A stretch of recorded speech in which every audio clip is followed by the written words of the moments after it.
Welcome to The Explainer. Today, we're going to pull back the curtain on strategic real estate investing. We're talking about moving way beyond just collecting rent checks and actually building a true machine for wealth and, believe it or not, tax efficiency. Okay, so let's just dive right in. If I ask you what powers a real estate investment, what do you think of? Most people say the rent, of course. And yeah, that's part of it, but they're often missing the most powerful piece of the entire puzzle. It's easy to see that monthly check, but the real engine, well, that's usually hidden from plain sight. The analysis is pretty clear on this. While cash flow is definitely one engine, there's a second, often way more powerful engine, strategic tax reduction. This is what truly puts the pedal to the metal. You know, rent makes you money, for sure, but mastering the tax code, that can make you wealthy. But hang on, before we even think about building wealth, we have got to protect it. This is step one, and it is absolutely non-negotiable. It all starts with creating a legal shield, a fortress between your personal stuff and your business liabilities. So how do we build this fortress? Well, the process is actually pretty straightforward. First, you form an LLC, a limited liability company, to create that legal separation. Next, you get an employer identification number, or an EIN, from the IRS. You can just think of this as a social security number, but for your business. And then finally, using that EIN, you open up a dedicated business bank account. Now, the timing here is absolutely critical. The LLC has to be formed before you buy the property. Why? Well, here's the deal. If you buy a property in your personal name and then try to transfer it into an LLC later, you could trigger something called a due on sale clause in your mortgage. And that means the bank could demand you repay the entire loan immediately. Yikes.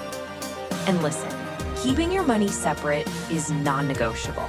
I mean it. Using your business account for personal stuff or the other way around, that's called commingling funds. And if you do that, a lawsuit can actually pierce the corporate veil. It's like punching a hole right through that legal shield we just built, putting your personal home, your car, and your savings completely at risk. Okay, with that protective foundation solidly in place, now we can focus on the fun part, the engine of our wealth machine, getting our hands on the right kind of assets. Now, a professional approach isn't about falling in love with a property's cute front porch. Nope. It is a stone-cold numbers-first evaluation. This means you're digging into markets with real, verifiable demand. You're looking at population and job growth data. You're making sure the property is profitable from day one. And you're avoiding those nasty hidden costs with super rigorous inspections. Now, get ready for this because this is an expert-level detail that a lot of investors just completely miss. Deep analysis shows that the ideal property has at least 80% of its value in the building structure itself, with only 20% or even less in the land it sits on. And there is a very specific and very lucrative reason for that. The reason is simple, but it is incredibly powerful. Tax law lets you take deductions on the building itself as it gets older and wears down, but you can't take any deductions on the land. So think about it. The more building value you have, the bigger your tax deduction is. And this isn't just about getting lucky. You can actually verify and even optimize this ratio through things like a cost segregation study, which breaks down the value of every single part of the property to squeeze out every last drop of the deduction. And that brings us to the most powerful part of this whole system, what I like to call the supercharger. This is where we connect our new asset to the tax code to just dramatically accelerate our returns. The main tool we're going to use here is called depreciation.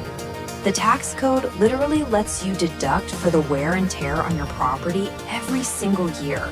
It's called a phantom expense because you're claiming this deduction on paper, but not a single dollar actually leaves your bank account, even while the property's real market value is probably going up. It's kind of like magic.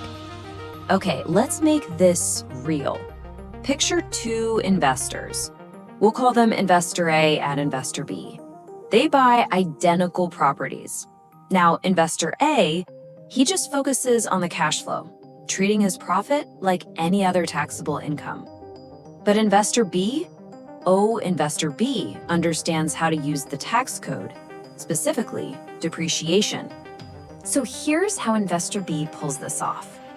They start with their real, in-their-pocket cash profit of $8,000. Then, on their tax return, they subtract that much larger non-cash depreciation expense. Let's say it's around $29,000. The result? They've created a $21,000 paper loss for tax purposes, even though they actually made money. And the difference in the outcome is just staggering. Investor A, after paying his taxes, takes home about $5,000. But Investor B, he pays zero tax on his rental income and uses that paper loss to save almost $8,000 on taxes from his day job. So in total, Investor B's financial benefit is almost $16,000. That's more than triple what Investor A walks away with. This shows you something really important. This paper loss strategy is most powerful for people who have other significant income to offset. It turns a profitable asset into a tax-shielding machine. So let's bring this all together now. You see, this isn't about a few isolated tips and tricks. It's about building an integrated system where every single part makes the other parts even stronger.